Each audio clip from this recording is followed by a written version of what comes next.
Hello, this is Debbie at Alanga Saucy's in Kentucky, and I'm adding another segment to puppy litter box training, and I think this will be my segment 4. I'm just trying to show the progression, perhaps to help somebody else that is wanting to do litter box training, some breeder that has a litter of puppies. You know, I learn from other people, always learning something new, always changing things out to make things easier for me and to make things better for the people that are getting my puppies. And I think this is a big improvement over pee-pee pad training, and it gives folks an alternative during bad weather or when the puppies are young. If you can't get them out every time they need to go to the bathroom or during the night, it gives the puppies a chance to stay clean in their play area, in their pen. I'm still using, the puppies are, let's see, 4 weeks old, and I'm still using just the bottom of a big dog crate for their bed. I have the Sterlite box right beside their bed, so when they get up in the middle of the night, they have that option to use the bathroom. And then I took away the other half of that crate and I added a plastic rabbit hutch tray, can't think what it's called, but the tray that you put in the bottom of the rabbit cage, and with litter. And I did that because a couple of my puppies have really short legs, and they were struggling a little bit last week to get into the Sterlite box, and this has a shorter side, so it gave them an alternative.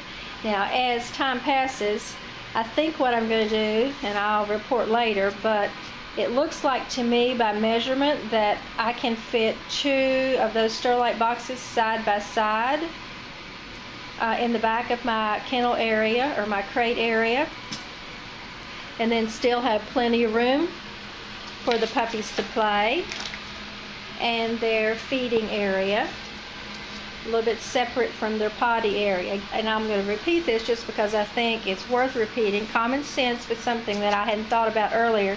You always want your sleeping area closest to where you walk up to the playpen, and you want your potty area at the back. It just makes sense that the puppies will go to the back of their area, kind of away from you to potty, and then when you walk up and they're all excited to see you or see their mommy standing outside, they don't run through their potty area or stand in their potty area and get messy. Now, I'm still using the wood pellets that I bought at Tractor Supply. A 40-pound bag, if I remember correctly, cost me a little less than $5. Very economical. These are compressed sawdust, so when I throw them out in the woods behind my house, they'll just continue to degrade and go into the soil. So I'm not adding to our pollution. I like that idea. I also like the idea that if I have a particular place in the yard that I want to teach the puppies to go outside for their potty training, I'll just put a little bit of the wood pellets outside, and they'll know exactly what's expected. They'll know that that's the place that I like them to go potty. So that should make that transition much easier than it normally would be. When I get up in the morning, I have a litter of 6 mini Aussie puppies. They were born December the 19th, 2013, and this is mid-January. They're about 4 weeks old. Actually, if you think of it as a month, they're a month old. They are weighing, I don't know, I'm not sure exactly what they're weighing right now, but one thing about the boxes, as opposed to a cat litter box, is that the puppies have a chance to go round and round to do their potty, and they don't have to do it in a small space. They're not as likely to hang their little bottoms over the edge as they would be if you were using a cat litter box or even one of the commercial doggy boxes. I don't think they're quite big enough either. So this setup is working perfectly.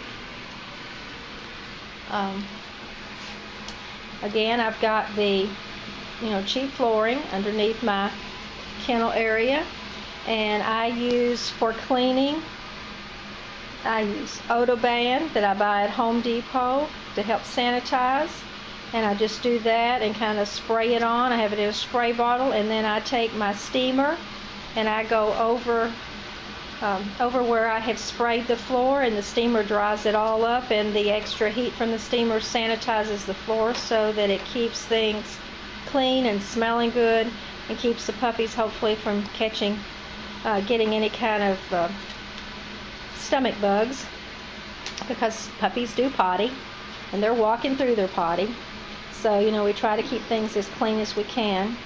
I change out their bedding in their crate every day. They're at the point now, thank goodness, that they're not having potty accidents in the middle of the night, or when mommy's nursing them, they're not, pottying and getting their bedding wet. So I'm not having to change it as often as I was. Like once a day, maybe every 2 days, because I'm not feeling any dampness in their bed at all. So they certainly, at a month old, have got the plan, which is just really exciting for me. And I think it'll be helpful to you to just consider, if you phase it correctly, it works. I am a believer now in litter box training. I wasn't so much before, but you can see there, SJ has walked right in his little potty area, and he's giving us a pee-pee piddle, and then he's just going to walk back out and he's going to play some more. Awesome. This is what we're looking for when we potty train our dogs, and should make the transition to their homes much nicer for their new owners. Signing off, this is Debbie Murray, Alangus Aussies in Kentucky.